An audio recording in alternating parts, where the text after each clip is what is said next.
Hello, you beautiful bastards. It's happy hour. I love the fact that you knew what that song was. Oh, of course. Yeah. To be totally honest, I immediately didn't know where it was from, but I knew that I've definitely heard. You could suddenly like sing along with it. Yeah, it's like, it's one of those, I think that's what I love about mashups is that they're the only kind of songs where you know the words and you don't even have to know why you know the words. Yeah, 100%. That, by the way, was the secret track from the second album of Stone Temple Pilots. Stone Temple Pilots, right? Yeah. Where did they go in rock history? He died. He died. Well, but it was long after their heyday, right? Well, like I think like we definitely got the Stone Temple Pilots in their prime. Yeah, but they're okay. So we didn't get County Fair Stone Temple Pilots, nor did we get like Arena because they're super hot in their, I believe, in their twilight. I don't know anything about the percussionist, but lead singer I know died heroin. And he did die. Scott Weiland. Yeah. Scott Weiland died. What he did? Did he do Velvet Revolver or Chickenfoot or something? He did one of those like super groups after the peak. Yeah. But he was on that sort of local club track when he went out. But his I remember when he went into rehab.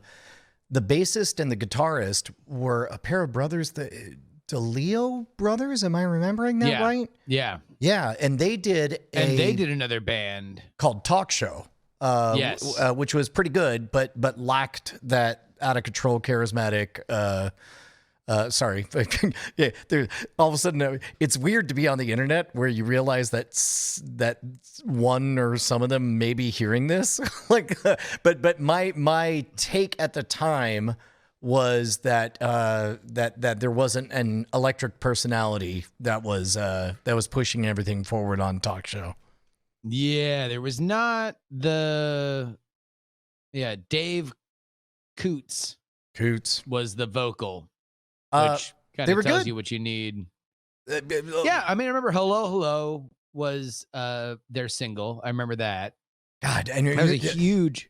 Do you remember number 4, the album where the comeback album? I guess. For Stone Temple Pilots. Yeah, "Sour Girl" was a jam. Oh God, yeah. Stone Temple Pilots, I mean, to be totally honest, Tiny Music, Songs from a Vatican Gift Shop, which is outside of that's the third album. That's right before he went into rehab. Yeah.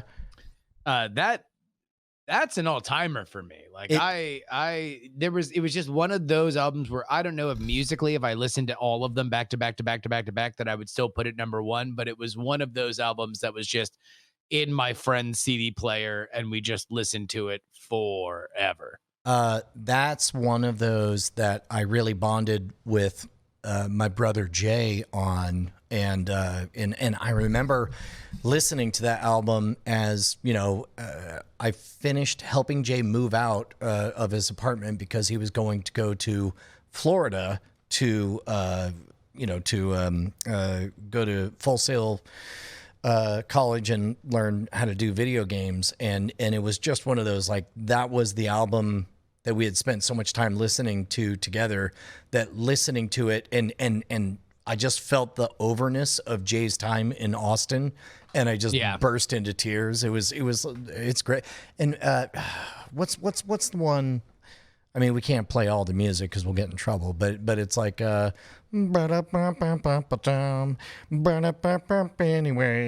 booty booty boodle doodle dee doo doo doo. Interstate Love Song? No. That's the Yeah. No. I'm talking about the other one. Yeah, somebody will figure it out. Yeah. So Velvet Revolver. So then, Weiland goes and basically just is in Guns N' Roses. It's like Guns N' Roses plus Scott Weiland is Velvet Revolver. I didn't realize the overlap was that heavy. Yeah. And but I'll tell you, he did a solo album that I loved. Like that was another one that I was like obsessed with. What's that one? I guess I could type in Scott Weiland solo album. Scott Weiland solo. It was No, like I'm not talking about Vaseline. Vaseline's a totally different song. Also, they intentionally changed the spelling and they mispronounce it very obviously so as not to get sued by Vaseline's lawyers. So we're in the Vaseline, definitely not to be confused with Vaseline, the consumer product. 12 Bar Blues was his solo album, 1998. So it was right out of their third Stone Temple Pilots album. But God, what was the single off that? Now I gotta... Barbarella, I guess, was the the single. Oh, I do remember that one. But that's right. Oh, as a matter of fact, he did a fucking great cover of I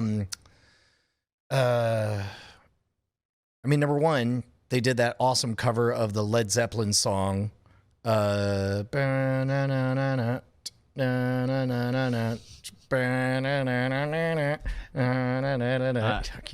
damn it, I'm gonna find all these. Sorry. We're just gonna play all the copyrighted music. It doesn't matter. He also, I believe, Big Blue Missile did a cover of "Time of the Season" with Scott Weiland. Did you ever hear that?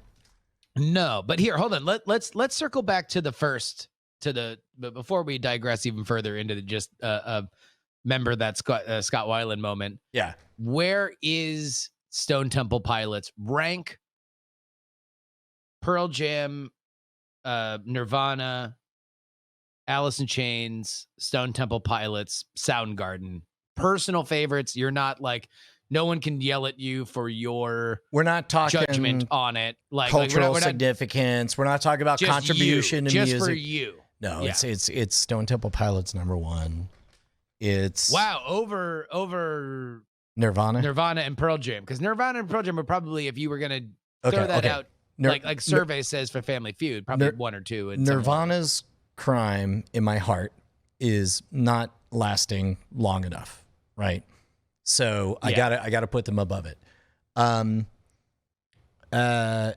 Pearl Jam's crime is somehow making a science of making every single album exactly 80% as good as the one that came before it.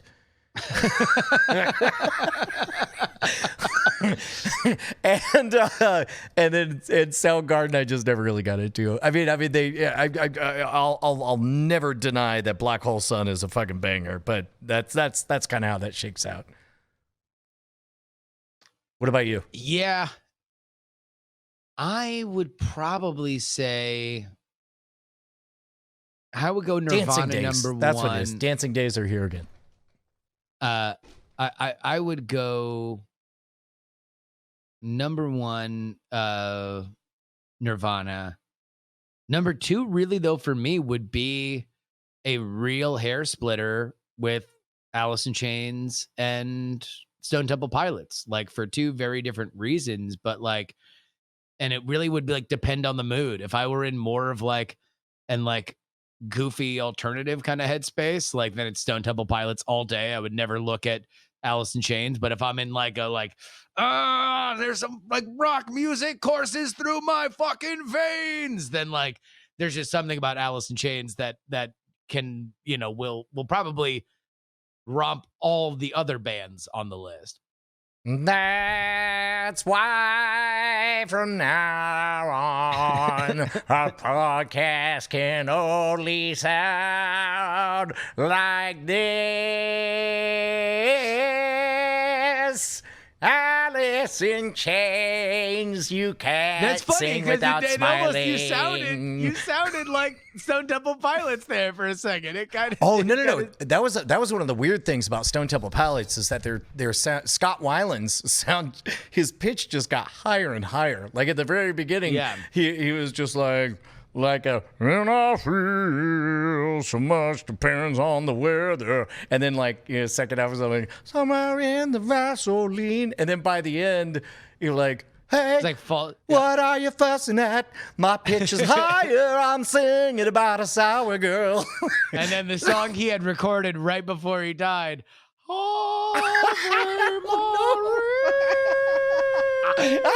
And then an assassin took him out.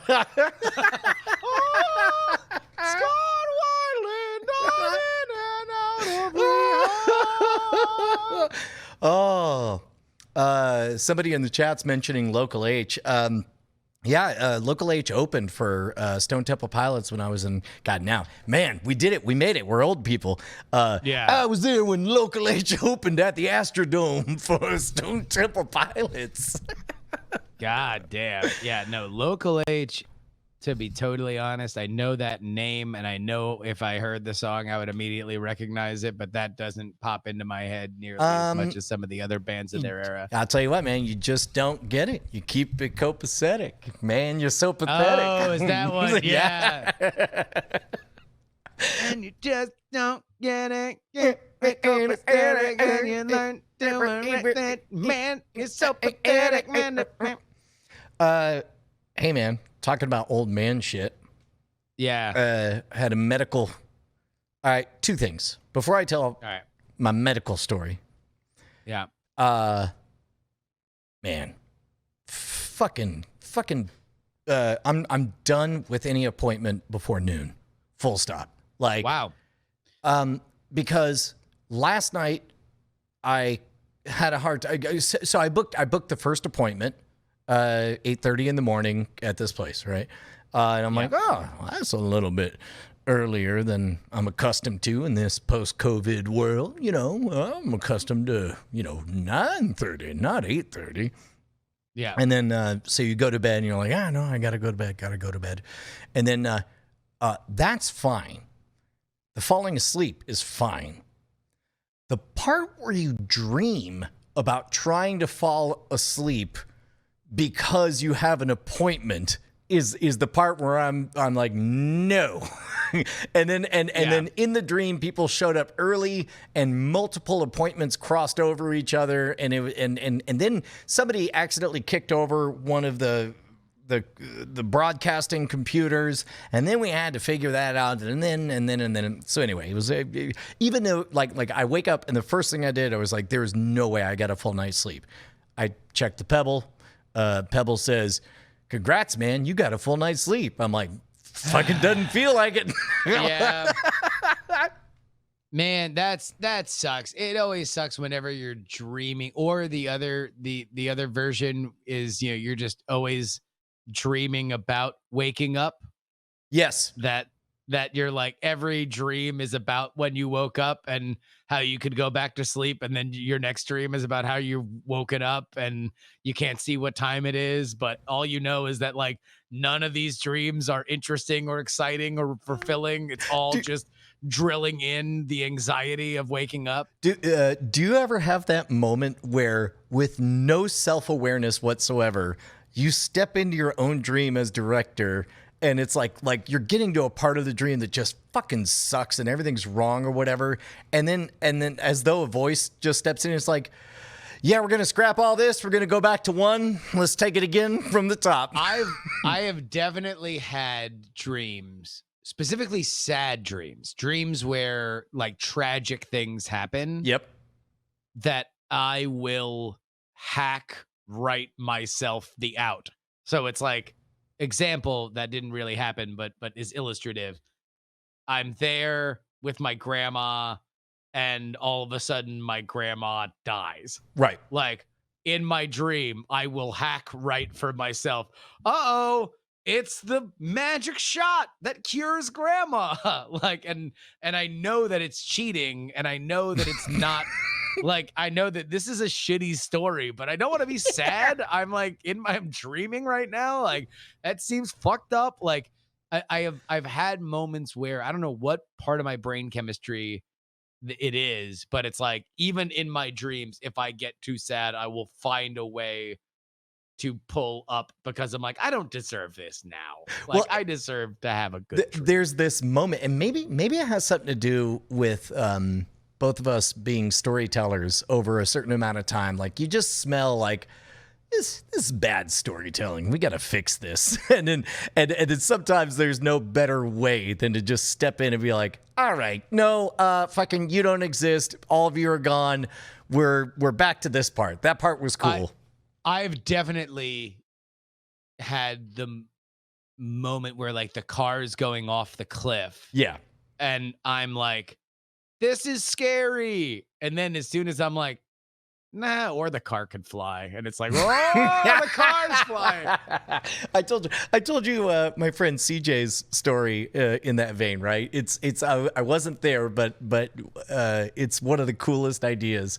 At early mid 90s, CJ's doing a lot of magic shows, touring illusionist, and you gotta drive a pickup truck with the big old fat trailer on the back with all the illusions in it, and sometimes you run out of steam before you make it home. So this is one of those cases. He pulls over on the side of the road and leans back, goes to take a cat nap, and so it's like 2 a.m. He falls asleep, and in his dream he is driving. And he's driving his pickup truck, and he's driving his illusions that are in his trailer in the back of the behind him. And then something terrible happens, and he swerves off into a cornfield, and now he's just seeing nothing but corn plowing underneath his car as he goes forward and forward and forward. And then the car goes off a cliff, just like you described. Yeah. So the car is going off a cliff. He is now in total blackness, and he's going to die. So he slams on the brake. Also wakes up at that moment, slamming on the brake, and because whether there's keys in the ignition or not, brake lights go on, he is now surrounded in total blackness, seeing only the reflection of the brake lights on the back of his trailer, screaming at the top of his lungs for a good 30 seconds before he figures out, oh no, wait, I'm on the side of the road. I was taking a nap. Holy shit.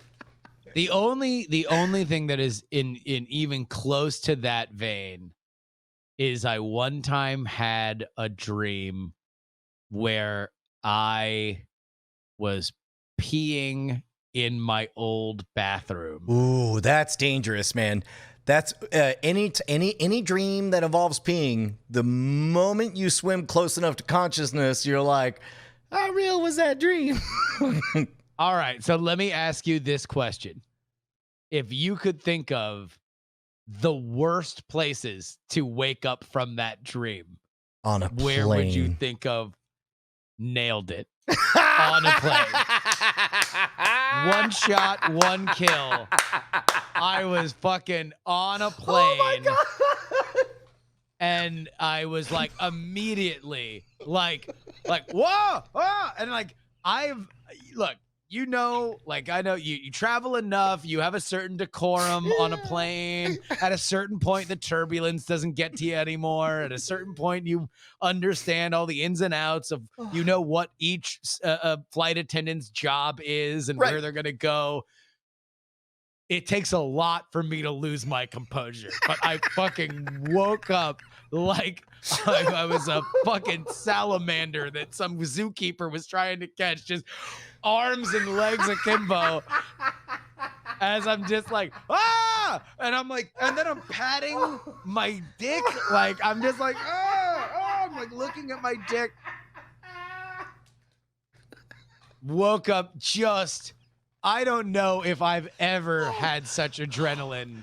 Adrenaline, shame, and it's one of those things where I was so terrified that I wasn't embarrassed that I'd embarrass myself, because it was so much better than having peed myself on an airplane. Oh, that's pretty good. I think you won.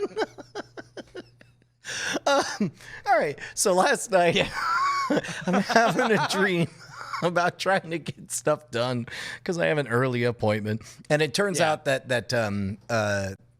it was a good decision for me to get up extra early because Google just sent me to the wrong place. And can I just say for the record, fuck medical patient portals across the board. If anyone finds one they like, good. Give yourself the biggest trophy you've ever seen, because I don't believe they exist. I think they're all legitimately terrible. I've No, logged they in. are. They are. I mean, that was part of the reason why the first Obamacare website was so terrible.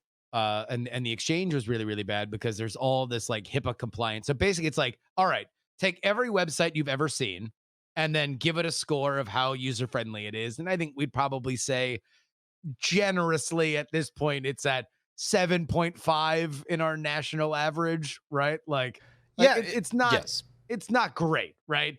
And then take all those web developers that also are allowed to work with like HIPAA compliant stuff, and it's like literally nobody. Okay, so I'm not going to out whoever it was, but this particular portal, I call, I just say the words, "I'll pay cash," and so they let me in, right? And then they send me a link to a patient portal, and I go there, and it's just like, "What's your password?" I'm like, "I don't know," and it's like, "Oh, well, then you should just click forgot your password." So I click forgot your password. Asks me, "What's your name?" I don't even want to say what the 3 details are, but they are embarrassingly easy to find out, right? Yeah. Also, my name happens to be one of them. Sure. and then it's like, okay, so anyway, just click on this link and you're back in. And then it's like, okay, great. Where's the part where I pick a password? And they're like, why would you? You're here. Here's your doctor. Here's your time. Here's your place. I'm like, okay. And then days later, I'm just like, I go back and I'm like, fuck, when was it? What doctor? What time? And it's just like, hey man, what's your password? right? Like, shouldn't you get around to asking me to pick a fucking password? Oh my God. Yeah. So No, it's fucking bad. It's so like, I actually, when I went to go get that rapid COVID test last week, which by the way, 2 for 2, got my results back for the first test over the weekend. 2 for 2. I beat the vid.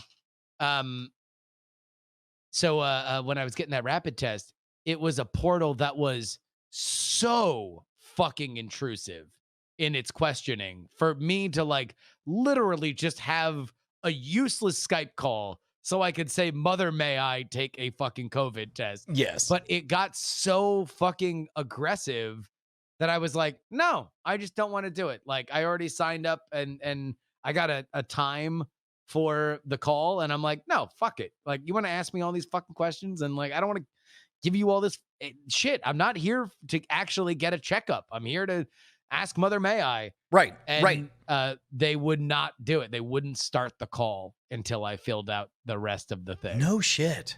Yeah. Well, so in this case, I guess it's medical best practices to also hide your address because I couldn't figure out where I was supposed to go. Yeah. and full on drove downtown.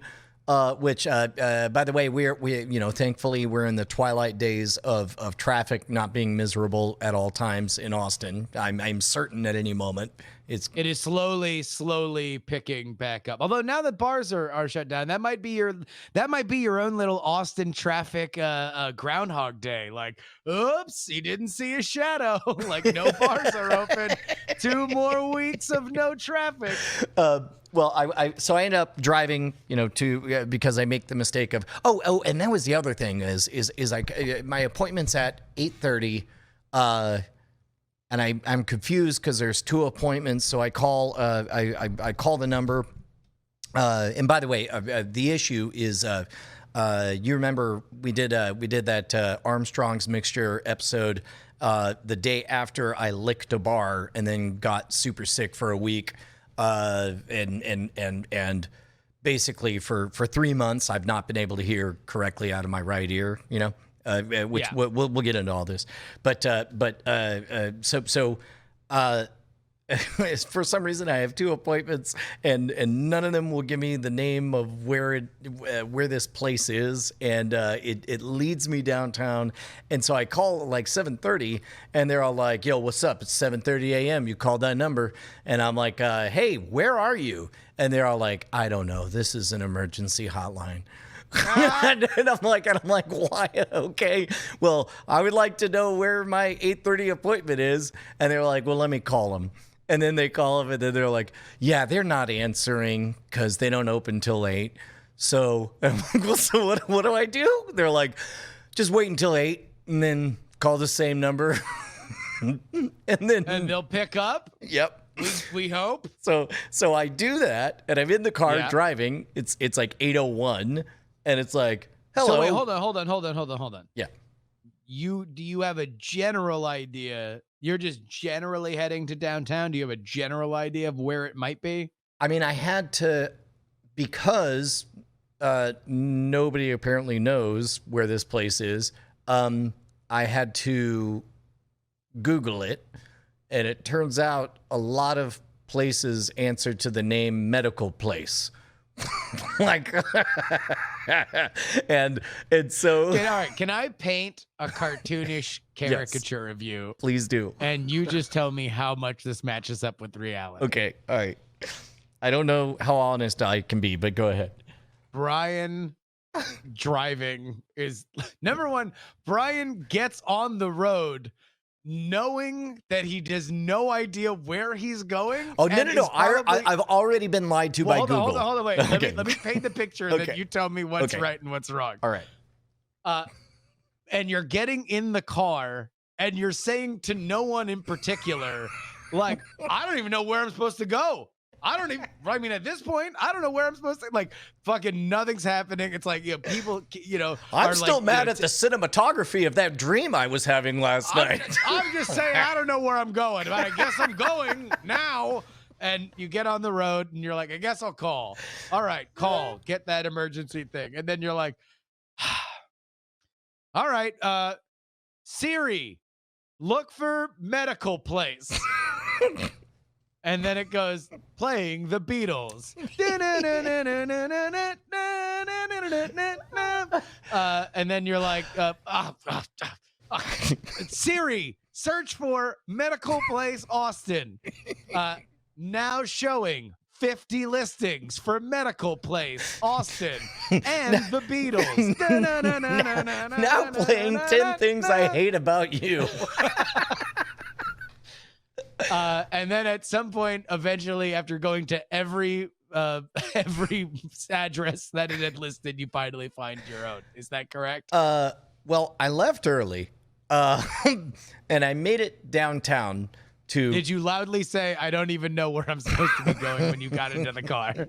No, I looked it up and then was lied to by both Apple and Google, who lied for different reasons. That's a bitch. I mean, you would think like specific name of medical place would maybe yield the specific place that place would be. You realize very quickly that that is like a hit or miss thing for folks who don't travel a lot. Like, you don't realize the failability of these map systems, because even if they bite you in the ass once, you're like, oh, okay, well, I just know I won't use bleep around blap. Like, but when you're on the road and you have nothing but to surrender against the wilderness that is internet directory listings, like, eventually you're going to get burned. And Wolfglen99 has the right of it. He says, well, how many ear, nose, and throat people are there in Austin? Turns out more than 3. It's a big city. I mean, really, the only way that went really wrong is when you're like, where are you? And they go, oh, San Antonio. Well, right. Well, and the worst part is I went all the way downtown, and then by the time so by the time it gets to be past 8 o'clock, I call again. And again, I'm in a car. I'm trying to be responsible. I'm not going to sit here and, dick with 2 hands on a phone or whatever. Yeah. So I call it. They don't answer. It goes to voicemail. Thank you for calling Medical Place at Fast Talking Number Street. zip code you recognize as one digit away from your own. Yeah. And you realize, and by the way, welcome all the double toasted folks that are coming over. We are now hearing Brian's epic tale of trying to get to the doctor this morning. yes, because I'm deaf in an ear, and so because I'm driving, I can't, I number streets, whatever, but I'm like, well, I know this much. That zip code is one number away from mine. So apparently I picked the place next door, then drove all the way downtown.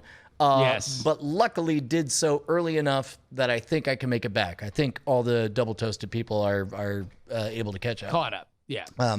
Except for the fact that I got sick with a cold 3 months ago and I've not been able to hear out of one of my ears. So finally, I'm like, well, I know that direction to go, right? And so then call every 5 or 10 minutes. And then finally, somebody's like, yeah, we're right here. It's between blank and blank. And I realize it's like 20 feet away, right? So hooray, I made it. I'm finally going to find out why I can't hear out of my right ear. Again, for everybody who's just rating and just showing up. The problem at first I thought I had made myself deaf with an explosion from a Monorogue thing. But I had also gotten sick the week after, and I realized that what I was really experiencing was I couldn't clear my eustachian tubes. You know the thing, plane lands, you grab your nose, you blow or whatever. Like, I could do that, but as soon as it clicked, I could hear while pressure was being applied. I've definitely had that. And then the moment I let go, it was back to clogged. And of course, you look up and everything says, well, as long as it's getting better, just kind of hang in there. And it's like, all right, whatever.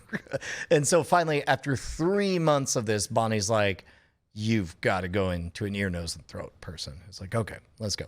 And so we set up this thing, terrible debacle, patient portals suck, wrong place. I'm there. The Beatles get played. That's right. Yeah. Not sure why I have 2 appointments. Turns out it's because one is with an audiologist to measure just how bad the hearing is between the two, and the other is with the ear, nose, and throat guy. So we do the audiology thing, and I don't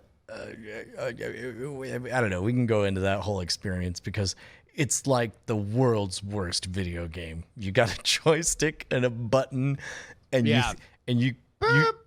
spend most of the time thinking they're fucking with you. and it's like should I just keep clicking just to be safe? Like, would that be the way to win? So, and of course, they don't tell you your results. It's just like, well, you did it. You took the test. Now go see the ENT guy. And so, I go to the ear, nose, and throat guy, and I explain, hey man, at first I thought it was a loud noise, then whatever. And before I'm gonna tell things out of order. There's definitely a moment where he's like, hey, do you mind if I look inside your nose? And I'm just like, brother, let me tell you something about yours truly. Like, he's got this, the camera thing. He's going to, like a COVID test, go up the nose. And he's just like, he says, I could spray this and it will numb everything. So it will be less unpleasant for you. And I'm like, no. I literally toured for 20 years. Shoving nails up my nose. This is kind of my thing. Yep. I do it professionally. Yep. Don't worry. You got to get up pretty early in the morning and put a hot dog up this fucking nose for me to even notice it. Right. It's like, what's the worst thing a Brian could say to an ENT? Is it in? Exactly. Oh my God. They call my fucking nasal passages the old open hallway for how much room you got. And so he's like, all right, well, just to be safe, let's just go ahead and spray that thing in there. I'm like, yeah, sure. And you're like, wait a minute. No, you ever seen the Weapon of Choice video with Christopher Walken? The mansion's my nose, and your instrument is Christopher Walken. That's how much room you're gonna have. And then, he's getting ready, and then, he sprays it. I'm like, it wasn't just the human blockhead. I mean, I also did. It's called the human crazy straw. I also shove a big ass tube up my nose. Yeah. I mean, like, I don't want to judge, but like, 5 times wider than whatever this thing is. Don't worry about it. And so, he insists on doing the numbing spray or whatever. And we get to this, like, I've already drug out my gigantic nose cock, and he it comes to the moment where he puts it in, and he's just like, when you would do this act, would you use the left nostril or the right? And I was like, the left. And he's like, oh, well. And I'm like, what? Why? Go on, Doc. Go on. He's like, I mean, just your right nostril, the septum is much straighter. It seems like that would have been better. And it's like, now I suddenly feel the need to explain, well, it was a blocking thing, and I did use my he's right. judging you for which nostril you did geek magic with. That's what this. Doctors are the worst. I can't wait till we replace these fuckers with He's robots. trying to be helpful, I think. I genuinely think he's trying to help, but I have to explain things about blocking, about which way goes where, and let's leave out the subject that I used to use the right nostril, and then it started to get nosebleed, so I switched over to the left nostril. Also, by the way, Doc, if you're listening, keep in mind that what you want is friction, because a perfectly straight septum is how nails go falling out snot covered in the middle of your act, right? So it's that's fine. So anyway, he does all that, and then we get to the part where he's looking at my ears, and I'm like, yes, we're gonna. Also, I'm telling this out of order, so it's a lie. But he is looking in my ears and having me say kitty cat. Which I didn't know. I'm like, okay. He goes like, now hold your nose and clear your ears and all of that stuff. And I'm just like, man, just get to the part where you tell me my eustachian tubes are fucked up. And then he says, have you lost a lot of weight recently? And I was like, yeah, I lost 20 pounds over the last 6 months. Cause I'm 153 now. I was up, I think I peaked at 175. And he's like, huh, yeah. And I was like, why? He was like, and then motherfucker says, oh, we'll get to that. God, I hate doctors. God, do I hate doctors. God, do I hate doctors. Oh, this was like when I was trying to yell at that lady last week about just yell whether or not I have COVID. Like, do not bring me a piece of paper. Go ahead. We'll get to that. We'll get to that. You want to know what we'll get to? How about we get to you being replaced by an AI robot? I memorize books, whatever. You obviously haven't done anything else. All right, by the way, if he's watching, I swear to God, I'm so thankful. It's you can tell a wizard when you see one. It takes a Doctor Strange to have that kind of swagger, right? Whereas where you can fuck with Thor. No, it doesn't. No, it takes it's social our name that never lived to do that. Whatever. And they hide behind this HIPAA. Oh, it's a HIPAA thing. Get out of here. Stop being weird. Don't mention these things. All right, go ahead. So we eventually just looks at the whole thing and eventually gets to the point where he basically says, yeah, man. Your eustachian tubes, man. Basically, he says, he's like, well, the whole purpose of a eustachian tube is to, be tight in order to regulate pressure. Yeah. Yours, he says some version of, and I might not be quoting this correctly, has been fucked by John Holmes repeatedly. It's loose and flappy and embarrassing, and I can't even feel myself in you anymore. So this is a problem with the tubes. Yeah. Specifically because I lost the weight, and as a result, everything I just said was a lie. He didn't say those things. But this part he did say. He said, because I was looking at your eardrums, and it's like while you're talking, I'm seeing them flap back and forth. Like you got some wide ass, loosey, flappy, big old wind tunnel, hot dog in a hallway, motherfucking U-Station tubes. And it's bad news is those are hard to fix. I guess. So what do you want to do? Wait, hold on. Wait a minute. Wait. So for real, like what is the remedy? There are, like, if you want to fix it, you can, like, I don't know. It began, I stopped listening after MRI.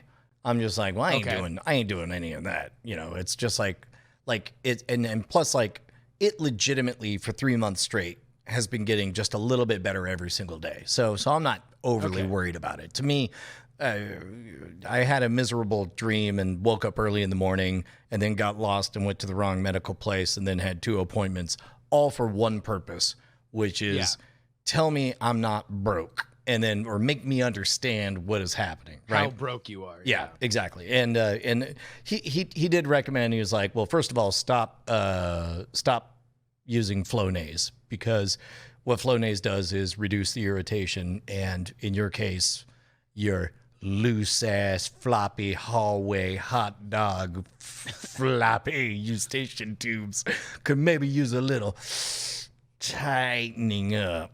And so, but I don't know. I guess there's some kind of procedures you could do. Or he said you could get tubes, but it's like I had 2 sets of ear tubes when I was a kid, and all of that. It's like Bonnie's like, well, why not do the tube thing?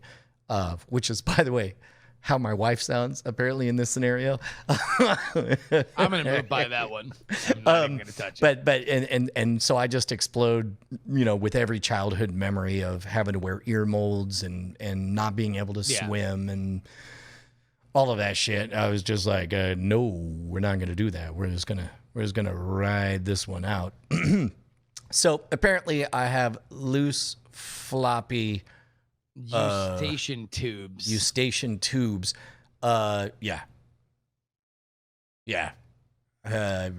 Something Eustachian lube. No.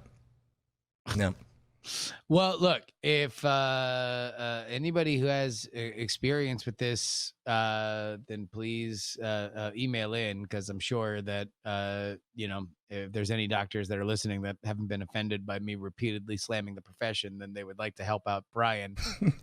Which, by the way, where I'm at is I am 100% convinced, given the rate at which things have gotten better and better, my action items are, number 1, stop using Flonase, because I was doing it just out of habit and not because my nose was running. Number 2, number 2, stop constantly, just let them be clogged feeling or whatever. Yeah. Like don't be constantly. Wait, does doing the holding your nose and breathing that fucks with it? If the problem is that your ear vaginas are blown out, certainly running a wind tunnel and expanding them doesn't help. That was a metaphor. Yeah, I guess. So anyway, basically, leave it alone. I don't know how ear tubes work myself. I'm not an earman, but the Eustachian tubes are the connection from, they go from your nose to the inside of your ears to regulate the pressure, because what you want is a eardrum that's like a drum, basically, for your ear. And if pressure is too hard one way or the other, then you need like a release valve, and that's what the Eustachian tube is supposed to do. Basically, since I used to be fat and now I'm skinnier, the valve, that valve had no problem being shut before because I was fat, but now that I'm skinny, it's a little loose, like a hot dog in a hallway. And so my job is to basically leave it alone. Well, hell, man, that should be easy, right? Has it given you any more peace of mind in terms of just knowing what it is and not thinking, that it's like a permanent sound damage or anything like that? Dude, 100% feel so much better just knowing what's going on. Also feel better knowing where medical location is. There's lots for me to be happy about today. It was a good day. Well, that's good, man. I could just gain a bunch of weight. I mean, that was everyone keeps saying that, and I'm like, obviously that's not going to be job one, but also like, you can't be taken off the table. Somebody just suggested a show title: "Loose Station Tubes." I don't know. We got 10 minutes. What's going on in your world? Oh man, Christ. I don't know. I've actually been pretty on top of things lately. I've been getting a lot of stuff done, and was it a big deal, like getting home, getting settled back in, find your butt groove in your couch? Oh my god, dude. The thing was, I was actually really kind of on a wire before I left, and I had not totally fucked everything up before. When I was on the road, I was like running and I was still working out, like in my little, like no weights needed kind of workout thing. So like I got back and I was just like, it for the first time really in a long time, I was just like very excited to get back into a routine. Like, and it wasn't like, yay, I'm home. Like I was like excited and I felt energized by being back in a routine. So that was good. Oh yeah, I might be banned from Twitch. We're gonna find out whether or not I'm whoa! Casual gold brick drop. What can or can't you say? I can say. So they banned Donald Trump from Twitch. And that's fine. And Twitch can do whatever they want. He's my bro. I think they're coming for me next. I'm like, look, make America great again ain't just a saying, it's a lifestyle, if you know what I mean. All you cuck libtards need to get on the Trump train, because on the Trump train you got two choices of refreshments: either freedom or shut the fuck up. Woo woo! Trump for the life. There's only one rule: don't piss yourself in a dream on this train. If you're gonna piss yourself, you do it on your own time, like a free man, and make sure you don't let any. All right, so look,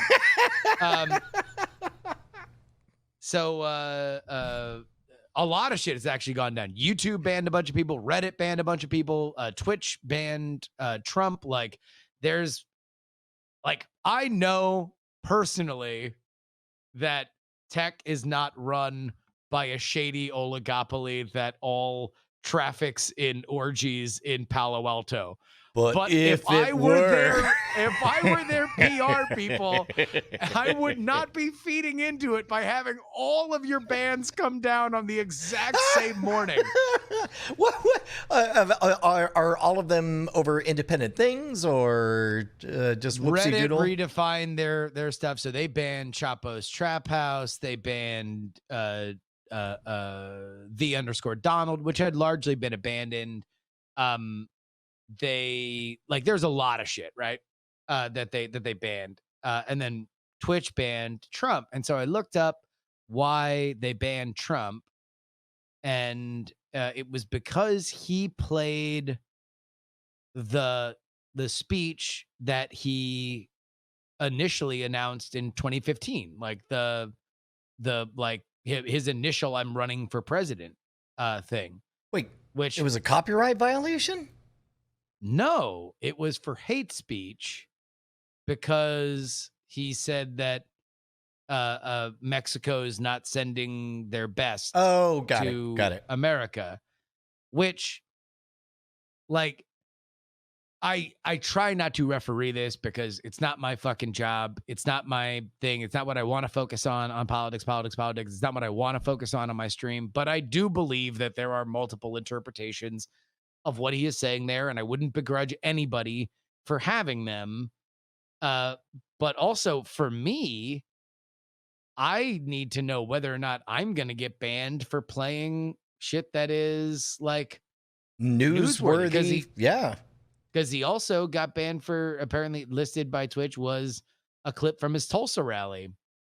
And it's like, number one, to be in the most meta level, I'm like, oh geez, it makes me kind of wonder exactly how much Twitch has a belly for politics talk, because Or like, just news in general. I mean, yeah, my guess is Twitch does not want to be live streaming the next, terrible massacre or whatever. I mean, that's the thing that they have to deal with no matter what. But even then, if it's like, okay, I mean, if the line on hate speech is playing a Trump speech, and it's like, hell, the minutes before I was playing this crazy clip that Trump had tweeted about where somebody shouts white power. yeah, and it's it's a fucking dumpster fire in the villages in Florida. But it's, holy shit, if it isn't like, that's a fucking dude doing something way more explicit than what Trump said and just out and out saying white power.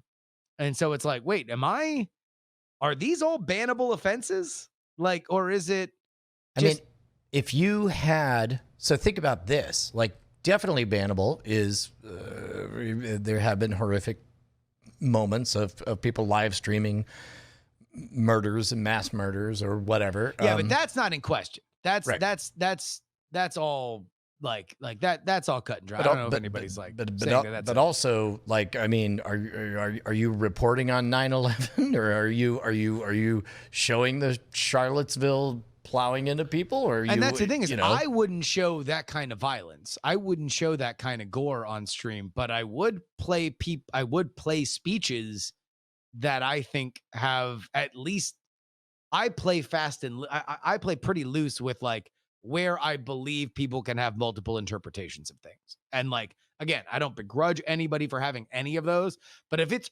possible that something has a different interpretation, then I at least want to play it in its form as it exists and not be repeating it in a tone of voice that is going to even implicitly portray my bias on it. Like, there's just, I do feel from my, from the journalism side, like raw data is very important. As soon as everyone's eating their vegetables on what the raw data is, then I'm fine kind of doing my little dance on what I think about it. But so anyway, I was a little put off by that. And so I just played Trump saying that, Mexico's not sending their best on the stream as I went off, because I'm just kind of curious if I get reported, if that is a bannable thing. Okay, so got it. So this is not a case where you've gotten a certified return receipt requested mail in the letter saying not a you. This is you saying, well, if this is what he's banned for, and you're going to look me in the face and say that me, a political news reporter, can't report the factual thing that this person did, then I would just like to know. Right. Like, I would just like to be aware as a Twitch partner. I would like to know whether or not I'm allowed to play things that, because the Tulsa thing that he got racked for was him talking about a home invasion. And in it, he said like all of a sudden there's a very bad, sometimes I've called them hombres. Like, and it was not like, he didn't say like this person's from Mexico. He said bad hombre or whatever. And it's like, okay, yeah, hombre's Spanish. Like, I'm certainly in for it saying that it at least reasonably can be considered a dog whistle, but it's not. That's the thing about the dog whistle, is that it's not out and out saying it. So it's like, and then at that point we're making the judgment on dog whistles. It's like, I just want to know if I can play it again, because that's not the kind of shit that I get into. Does Twitch have a category for news? Do they pretend they've got one for politics? And it makes me wonder exactly how much longer they'll have one for politics. I mean, yeah, that's That smells to me like they might have overplayed their hand a little bit. I mean, that's the thing. Because now they're getting into curation. Now they're getting like the moment for Facebook was when they decided that the Boston bombing was so important, they suspended their no gore rule, and and that bought them all the trouble in the world, because at that point they became a news site that was curating posts. And I am afraid for Twitch that in making this political hot take, they're setting themselves up for similar trouble.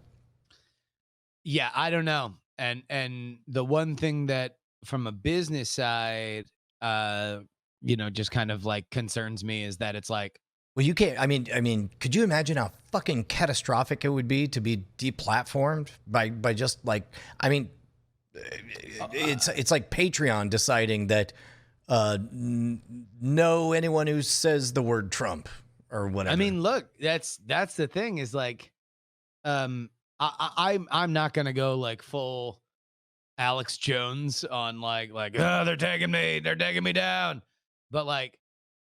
I will say, but Twitch I'll doesn't go sassy make... Alex Jones. They're taking me. Hey, y'all, it's me, the Alex Jones Dragon. Yes, exactly. We got some great deals coming into the station, y'all. Woo, woo. No, there's not a lot of gigantic superstar political streamers on Twitch yet. And so if from their perspective, they're like, wait a minute. You're telling me that we could just not deal with any of this shit if we just don't have a Joe Biden channel?